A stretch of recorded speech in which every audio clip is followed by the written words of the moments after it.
El punto de la conversación de las últimas noches era acerca de la importancia entonces del pueblo elegido. Porque en muchos de los temas que nosotros estamos tratando en nuestros seminarios, hablamos acerca de todo el fundamento que se realizó para recibir a Jesucristo, ¿verdad? Hablamos acerca de, por supuesto, la creación, el diseño original de Dios para la creación. Enseguida hablamos de la caída humana y sus consecuencias. Y entramos después en el tema de la salvación a través de la historia o de la restauración, como nosotros le llamamos. Entonces, en este camino de la restauración, un punto muy importante, resaltante, es el entendimiento de los preparativos, el fundamento que realiza Dios a través de la historia para poder recibir a Cristo Jesús, que es el segundo Adán, según la Biblia, ¿verdad? Entonces, entendemos todas las historias, desde el Génesis hasta todas las que vienen enseguida en la Biblia. Invitamos siempre nosotros a volver a revisarlas, a estudiarlas de nuevo, desde una perspectiva como más renovada. Tenemos que verla como una historia de familias en las cuales Dios está obrando el proceso de restauración. Dios nos creó como sus hijos, la caída nos separó de nuestro Padre Celestial, tenemos que reinjertarnos de nuevo en la familia de Dios y esa preparación tiene que ser hecha a través de la historia. Nace el Mesías y entonces podemos ser reinjertados, podemos ser reinsertados en la familia original de Dios. Ok, entonces por eso estuvimos hablando acerca de las familias famosas, ¿verdad? Desde el comienzo mismo de toda la historia. Y hablamos acerca de la victoriosa familia de Abraham, Isaac y Jacob.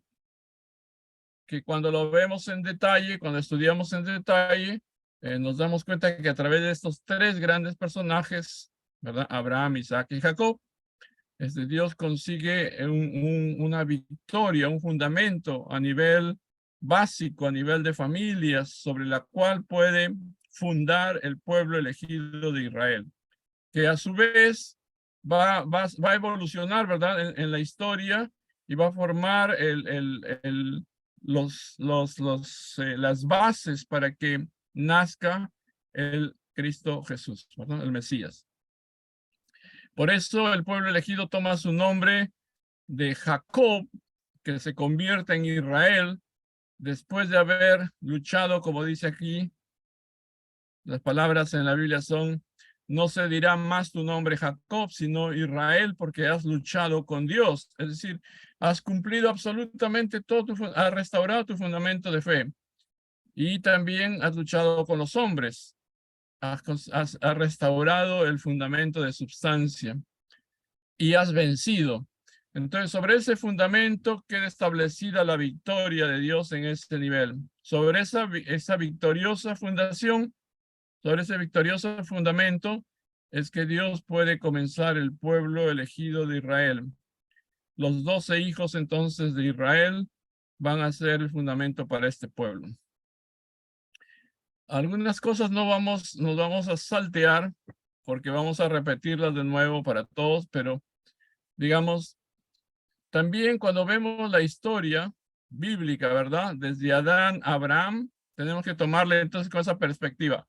Desde Adán a Abraham, Dios está estableciendo fundamentos a través de estas familias.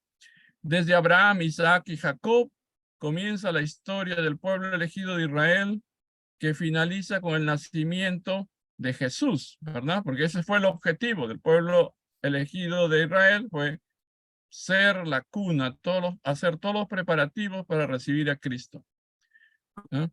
Este curso desde Abraham hasta Jesús es como una historia paralela, ¿no?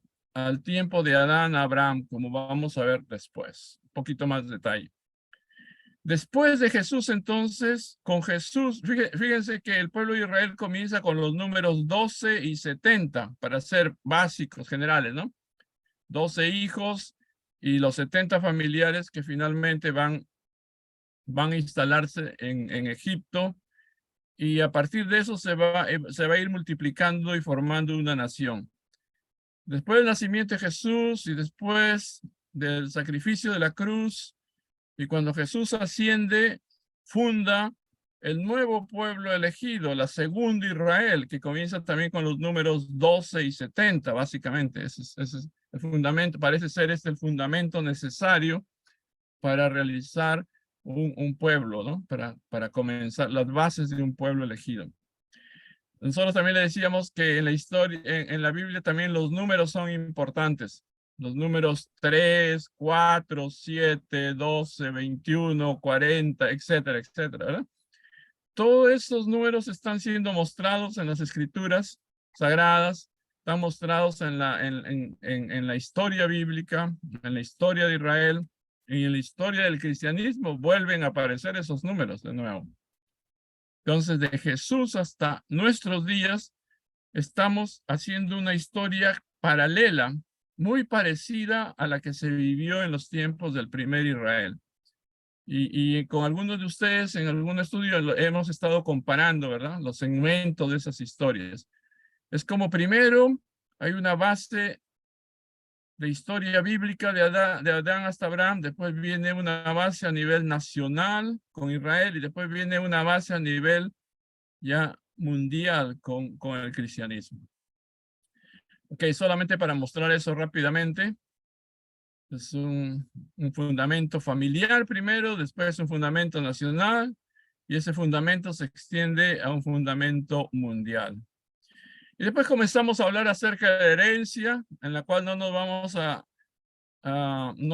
a hablar demasiado ahorita, solamente resumir. Estuvimos hablando de cuán importante resulta la herencia para todos los seres humanos. Cuán importante es la palabra linaje. Interesante, porque la palabra linaje tiene que ver con, con tradiciones, con usos, costumbres, con cultura, ¿no? O sea, el linaje tiene que ver con la transmisión de elementos físicos, genéticos, pero también tiene que ver con la transmisión de costumbres de corazón, maneras de vivir, etcétera, etcétera. Entonces, todos estos preparativos ocurrieron a través de estas historias que nosotros leemos en la Biblia, ¿no?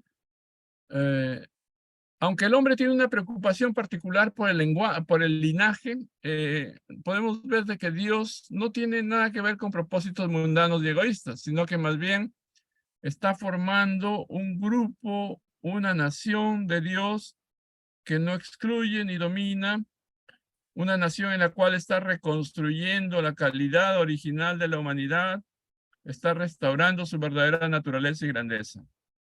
Okay. Con el pueblo elegido de Israel, él quiere formar un fuerte e incorrupto remanente de personas, una raíz que pueda rescatar y renovar a todos los demás. Esa es la misión del pueblo de Israel, que después es transferida al pueblo cristiano, ¿no? Bueno, esto estuvimos conversando un poco acerca de todos los nuevos descubrimientos respecto a la transmisión del ADN, ¿verdad? La genética. Estuvimos conversando un poquito, no mucho, pero hay una preocupación en el mundo en general acerca de esto. ¿Cómo es posible o cómo podrá ser posible mejorar no solamente nuestras características genéticas, pero también mejorar nuestro comportamiento, nuestra conducta, cómo llegar a ser mejores personas, cómo llegar a ser una nueva humanidad? ¿Ya? Estuvimos pensando acerca de esto, basado también en algunos comentarios científicos. Y al final, digamos, en conclusión, podemos decir de que aunque muchas cosas son marcadas por la herencia que nos da los genes, ¿no? Porque nuestros abuelos, nuestros tatarabuelos, bisabuelos, abuelos, todos dejan su carga, su manera de ser, sus características en nosotros.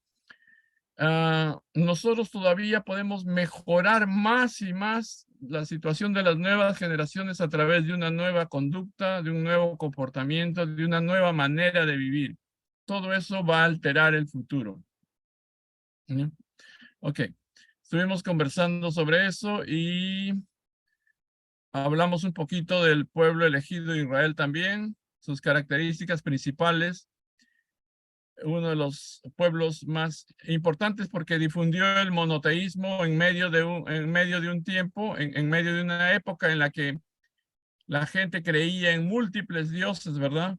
Fue el único pueblo con una religión monoteísta, ¿ya?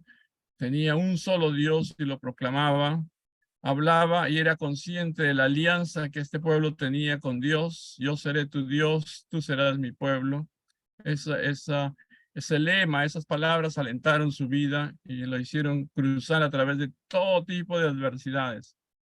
Hablamos un poquito acerca de todo cómo Dios bendijo a este pueblo con las leyes principales, ¿verdad? Los 10 mandamientos conocidos, y hay personas que hablan más de 600 o 700 otras leyes que complementaban eso, ¿verdad? Ritos como los de la circuncisión y su significado, y cómo es que al comienzo querían solamente mezclarse entre ellos mismos nada más, pero finalmente con el correr de los tiempos eh, es como que el pueblo elegido de Dios manifestado en los cristianos se ha abierto más. Es como que no es solamente, digamos, el deseo de mezclarse entre uno mismo, tener familias con uno mismo, sino que abrirse al mundo, ¿no? En todas las razas, a todas las naciones, a todas las civilizaciones. Un templo para todos, ¿verdad? Bueno, estoy tratando de hacer un rápido resumen nada más, pero hablamos también entonces primero de Israel y hablamos después del cristianismo en su papel de segundo Israel. Todo lo que predica el cristianismo en general, en todas sus denominaciones. Todas las denominaciones cristianas tienen algo en común que predican y que tiene que ver con ideas claves, digamos, ¿no? La necesidad de nacer de nuevo, la necesidad de entender la comunión enseñada por Jesús también, ¿verdad? Y cómo vemos al Mesías, a Cristo, como la vid verdadera, y nos vemos a nosotros mismos como los sarmientos, ¿verdad? Para que deben ser injertados en Cristo. Ok, eso hemos conversado y hablamos acerca de cómo incluso el cine, la televisión, los libros están preocupados en los últimos años acerca de investigar acerca de esto también. El linaje de Jesús, ¿hay algún misterio, hay alguna cosa sobrenatural? Hay como una importancia, la gente ha volcado su preocupación en el entendimiento de esta situación. Por ejemplo, ¿ustedes vieron esta película del Código Da Vinci? Ajá. El Código Da Vinci es una ficción, por supuesto, pero muestra la preocupación de la gente por entender qué habrá pasado con el linaje de Jesús, ¿verdad? Aunque hay bastante fantasía y ficción, lo importante es que la gente está como volcando su atención. ¿Qué cosa habrá pasado desde ese tiempo? ¿Cómo es que podríamos trazar, encontrar el linaje de Jesús si es que éste existe, ¿no? Etcétera, cosas así. Es bueno, aunque es mucha ficción, pero es como una preocupación de la gente. Ok. Bueno, yo voy a saltarme algunas cosas que me van a hacer hablar demasiado, pero hablamos acerca de las consecuencias de la caída humana, cómo la caída humana, vamos a decir, modificó todo nuestro comportamiento, de ser personas que solamente teníamos la tendencia hacia el bien, nos convertimos en personas que heredan las características del arcángel, de Eva y de Adán en la caída. Es decir, la naturaleza caída no fue creada por Dios, fue creada en la caída misma, en el acto de la caída misma, ¿no? Por los primeros padres y por el llamado diablo y Satanás, ¿verdad? Que como grabaron, como que pusieron, dejaron su huella. Nosotros tenemos características que reflejan las situaciones que ocurrieron en la caída y hemos ido transmitiendo una serie de comportamientos malos, no saludables, pecaminosos a través de la historia. Y eso no es natural en el hombre. La naturaleza caída no es natural, tiene que ser erradicada. Por eso es que existe religión. Religión es justamente la obra de Dios para poder reencontrarnos, para poder religarnos, para poder hacernos uno de nuevo con Él. ¿Bien? Entonces comienza Dios el trabajo en todas estas familias, en la propia familia de Adán, sigue trabajando en la familia de Noé, y después podemos ver el trabajo incesante y al final victorioso en la familia de Abraham, de Isaac y de Jacob. Okay.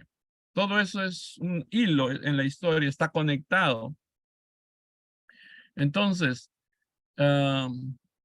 así tenemos que ver esto, es nuestro énfasis, es de que nosotros podamos ver de nuevo la Biblia, así como una historia de familias y de naciones a través de las cuales Dios está obrando un cambio de linaje de sangre.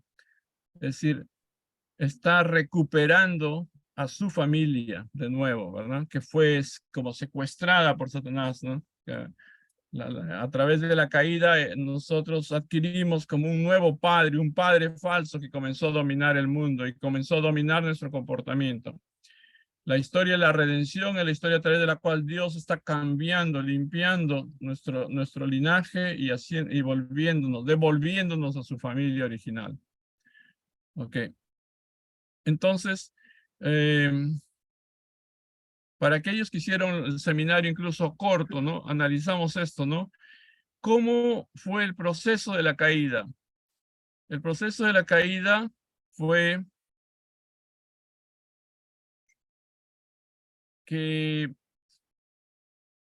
las personas principales, digamos, los elementos principales, los hijos de Dios eran centrales en el plan divino. Adán y Eva, como hombre y mujer, reflejaban el deseo profundo de Dios, ¿no? De expresarse en un hombre y una mujer, como centro de la creación, como co-creadores, como sus hijos, como aquellos que iban a comenzar la difusión y la multiplicación de su amor a través de la familia, de juntarse un día, recibir la bendición matrimonial y tener hijos y llenar la tierra y dominarla, ¿no? Y también en estos seminarios nosotros tratamos acerca del papel del arcángel original, ¿verdad? Del arcángel más importante en ese tiempo, que era Lucero o Lucifer. Y cómo es que la caída puede ser explicada de una manera más clara, ¿no? Hay una intervención entonces de este arcángel mayor que se volvió muy arrogante, que quiso ser como un dios, que quiso dominar incluso la humanidad, que de hecho propició la caída acercándose a Eva. Y entonces ocurrió la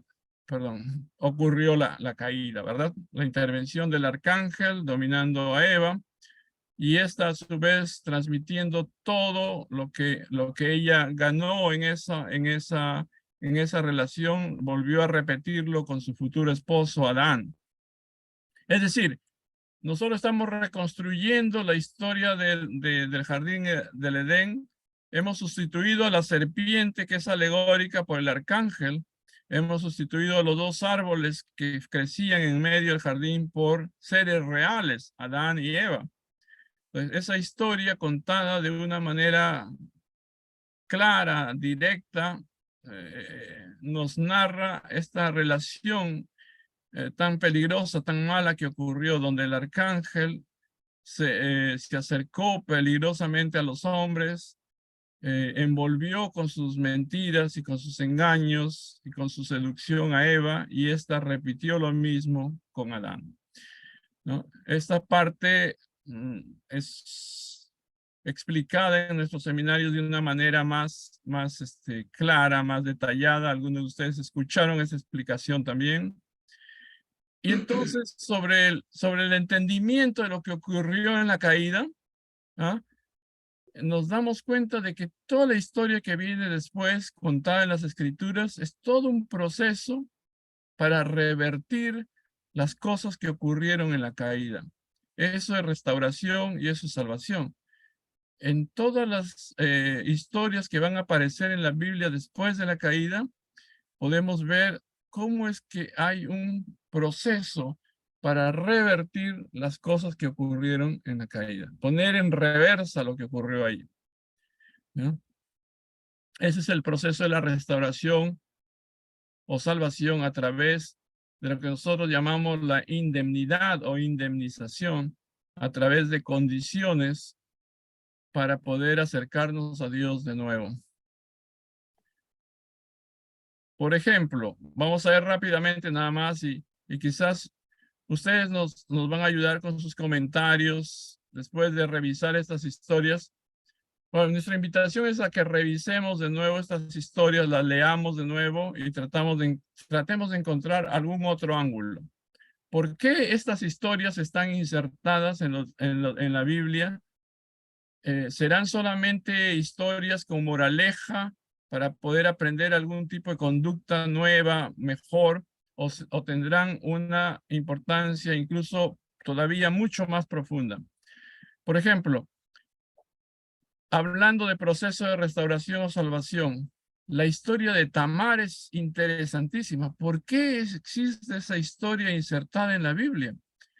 Cuando a veces preguntamos a los teólogos, a los estudiosos de la Biblia, incluidos, digamos, los judíos estudiosos de los primeros libros de lo que ellos llaman el Torá, ¿verdad? ¿Por qué Dios habrá insertado la historia de Tamar en las escrituras sagradas, ¿no? Esta historia para nosotros es interesantísima, requiere mucha meditación, mucho pensamiento. Hay que poder mirar esta historia a través de lo que ocurrió en la caída y también ver qué cosa es lo que Dios intentaba allí en cuanto a restauración, en cuanto a salvación, cuál era su importancia para el futuro. Tamar es una persona muy interesante, es una historia un poco chocante, pero que puede ser entendida solo después de comprender bien el proceso de la caída.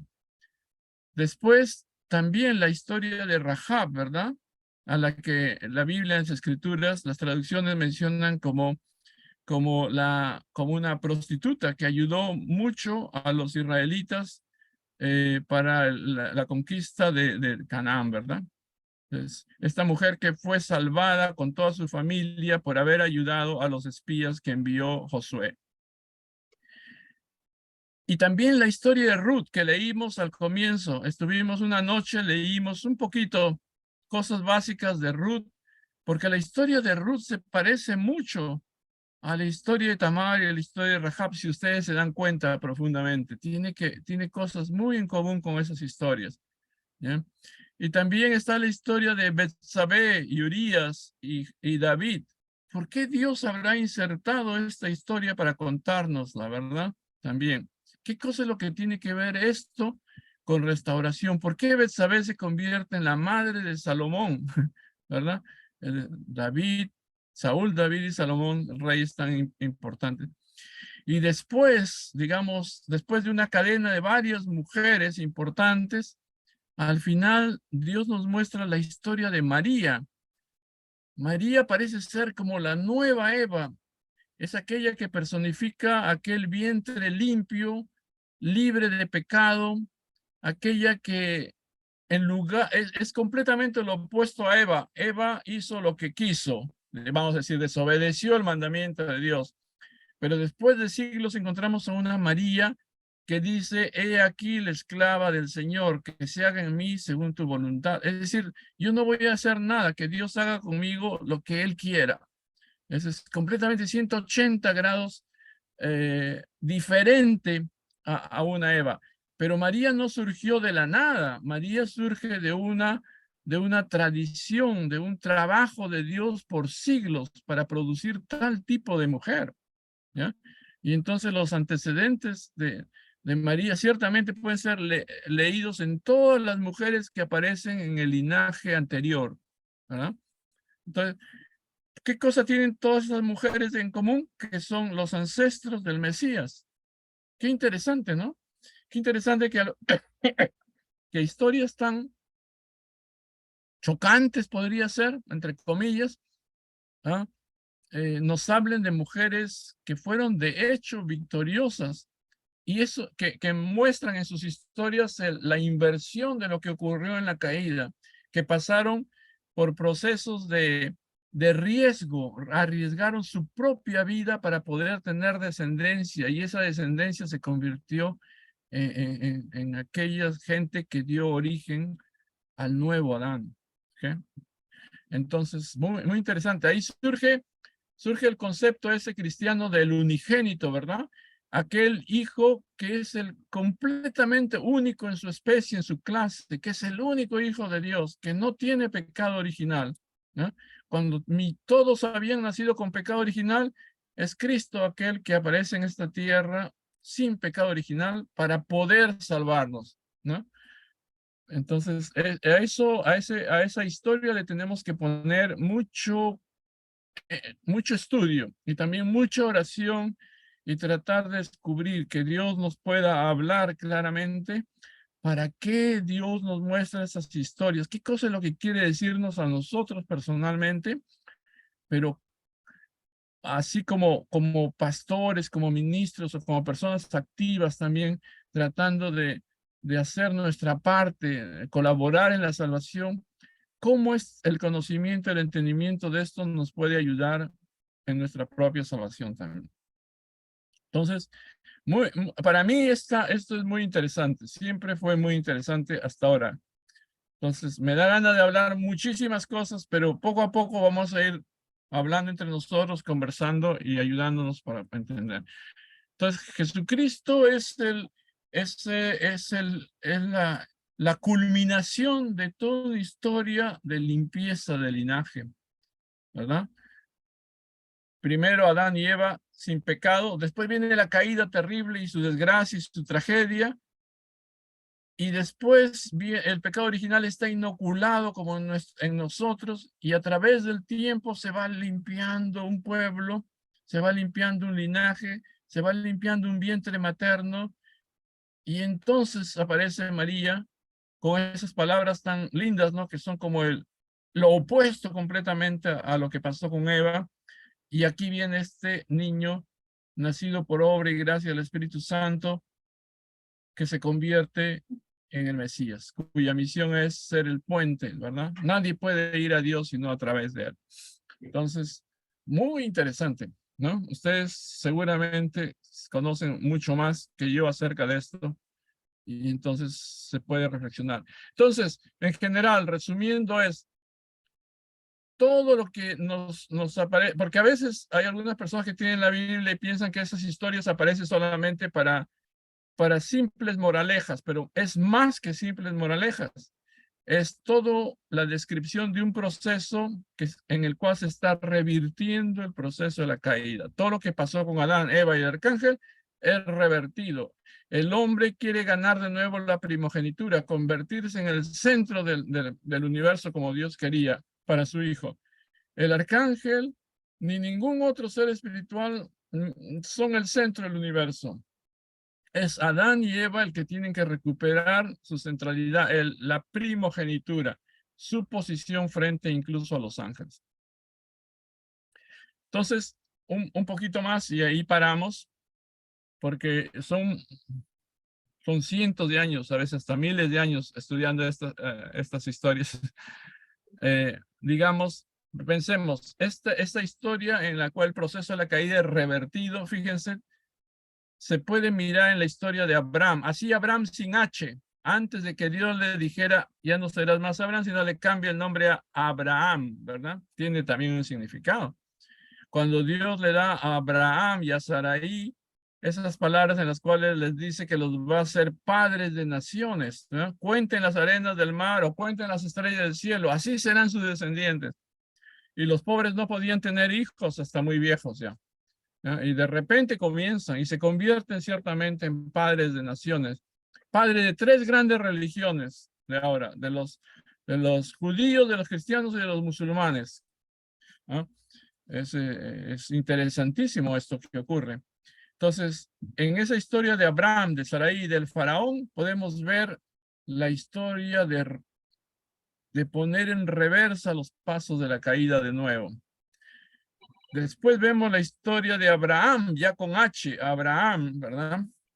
Y Sara, ¿verdad? La Sara que era muy bonita, las personas que la miraban a ella querían estar con esta mujer, querían robársela. Si era una persona poderosa, y como quiso el faraón y como quiso Abimelech.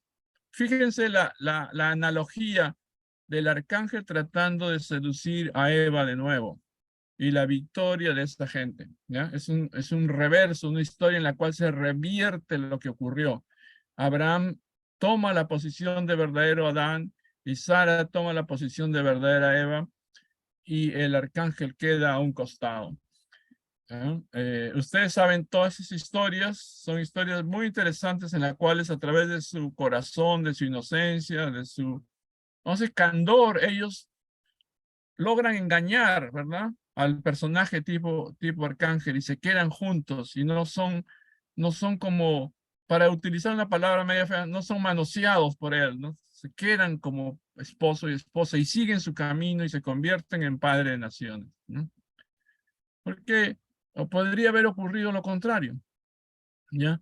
La historia de Isaac, de Rebeca y de Abimelech también es una historia parecida. Fíjense acá, dice en este estudio, ¿no? Hay un estudio.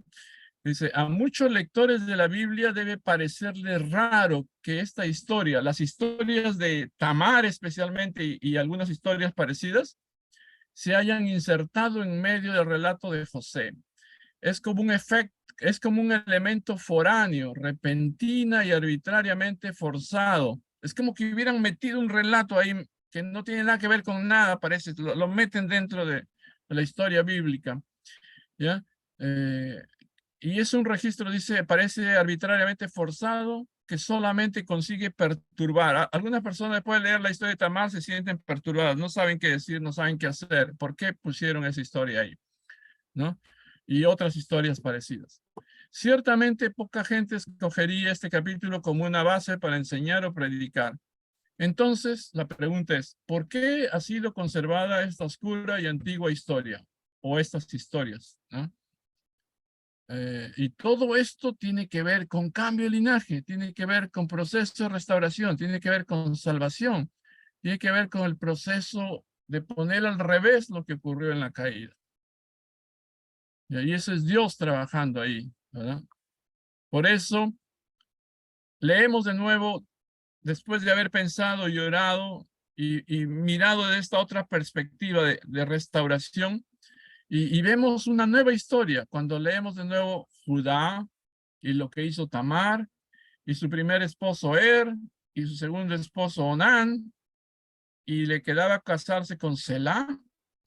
Y entonces Tamar era una mujer que entendía o intuía el corazón de Dios y entendía la necesidad de seguir procreando, de tener descendencia desesperadamente para Dios, porque ella no quería morirse sin tener tener descendencia. Entonces hace lo que hace, pero fíjense, tenemos que verlo desde el punto de vista de una mujer inocente, no mala, y, y que finalmente tiene mellizos y esos mellizos van a ser los ancestros de Cristo. Muy interesante, muy interesante, ¿no? ¿Cómo ocurre todo esto, verdad? Es decir, la lucha en el vientre obra, ¿ve? A través de esta historia tan interesante, hay una lucha en el vientre y entonces hay un cambio de nacimiento, de primogenitura, ¿bien? Que después se va a ver en otras historias de los ancestros de Cristo. ¿Ya? También está la historia de Rahab de nuevo y el Salmón, el hombre que se casó con ella, ¿verdad? y el rey de Jericó en la posición de arcángel. Salmón y Rahab vencieron sobre eso, sobrevivieron a esa tentación y fueron los ancestros de Cristo también. ¿Ya? Boaz y Ruth, una historia tan bonita, a mí me gusta mucho esa historia y no me canso de repetirla. Ahí está Boaz como el nuevo Adán, Ruth como la nueva Eva y el pariente redentor, aquel que podía haberla reclamado, decirle, no, no se casa con nadie más, yo tengo derecho sobre ella. Y finalmente no lo hace. Hay una victoria de nuevo. La historia también que es un poco estremecedora de David y Betsabé y Urías, también hay que verla desde ese punto de vista. Entonces, ¿ya? María es la conclusión de toda una historia de preparación. Hay una preparación, una limpieza de la santidad del linaje, de la santidad de todo un pueblo, ¿verdad? Para poder dar fruto, un fruto único, especial, que es Jesús. ¿Ya? Por eso, esa historia tan especial, ¿verdad? Donde María recibe el anuncio del ángel y le dice que va a concebir por obra y gracia del Espíritu Santo, y de repente está José y está ella embarazada, y la gente, nosotros entendemos ahora por qué, pero la gente a su alrededor en ese mismo momento no entendía nada, por qué María está embarazada y quién será el padre, y la gente hablaba y murmuraba, y algunos hasta querrían aplicar con ella la ley de matarla también, ¿no? Entonces, pero no, nosotros ahora entendemos con el tiempo entendemos qué pasó, pero la gente de su tiempo no entendía nada. María corrió un riesgo muy fuerte de haber sido juzgada por la ley fácil o por las habladurías, ¿verdad? También del pueblo, ¿verdad? Sin embargo, se convirtió, era la mujer que dio a luz al Mesías. Ok. Les dejo con todas estas ideas, con toda esta conversación para poder revisar estas historias. Y al momento de revisarlas, seguramente ustedes van a recordar todo lo que Dios les ha enseñado en oración y en la práctica en sus vidas. Y vamos a poder conversar acerca de lo interesantísimo de todo esto, ¿ya? Entonces, si ahora, como gente moderna de este siglo XXI, alguien nos dice, usted haga una investigación de los ancestros de Jesucristo. Por supuesto, me voy a las fuentes bíblicas y hago trazo todo el linaje de Jesús hacia atrás, y voy a encontrar y voy a tener que enfrentarme a estas historias y voy a tener que saber explicarlas, ¿verdad? ¿Por qué ocurrió así? Bueno, ya mucha gente ha hecho libros acerca de esto también, hablando acerca de María o la Virgen y el sacerdote. Hay libros como, hoy hay cuadros también en la historia de la humanidad donde hay esa preocupación, ¿no? De María está visitando a su prima Isabel, está siendo saludada por el sacerdote Zacarías, y, y entonces uno se puede pensar, ¿por qué esta gente está pintando y dando la importancia a este evento tan interesante también, ¿verdad? De cómo fue la formación, quiero decir, la preparación espiritual de María para entender su rol también, ¿verdad? Durante este periodo, durante el periodo de su vida. Hay varios libros sobre esto, y también hay una interesante preocupación de los estudiosos bíblicos para responder a la palabra, ¿por qué Jesús tuvo que morir? ¿Verdad? Hay varias versiones acerca de esto, pero nosotros nos vamos a arriesgar a dar nuestro entendimiento también, después de estudiar un poquito más. Yo voy a quedarme aquí nada más. Discúlpeme que estoy hablando muy rápido, porque quería resumir, poner todo el contexto junto, y a veces se logra y a veces no se logra, pero ojalá que ustedes me hayan podido entender un poquito. Y entonces, para el próximo lunes, quizás habiendo releído estas historias tan interesantes, podemos conversar un poco y sacar algunas conclusiones, ¿ya? Acerca de historias en el contexto, digamos, desde la perspectiva de la salvación, ¿ya? Entonces, siempre este tipo de charlas para nosotros son desafiantes. Son desafiantes para mí, son desafiantes probablemente para ustedes, pero a veces hay que arriesgarse un poquito y entonces Dios nos puede comunicar cosas también novedosas. Entonces yo les diría a ustedes, como no hay mucho más tiempo, nos estamos pasando de la hora y vamos a continuar el próximo lunes. Alguien que quiera hacer un comentario de lo que de lo que yo he tratado hoy día y así nos preparamos para el próximo lunes. ¿Qué les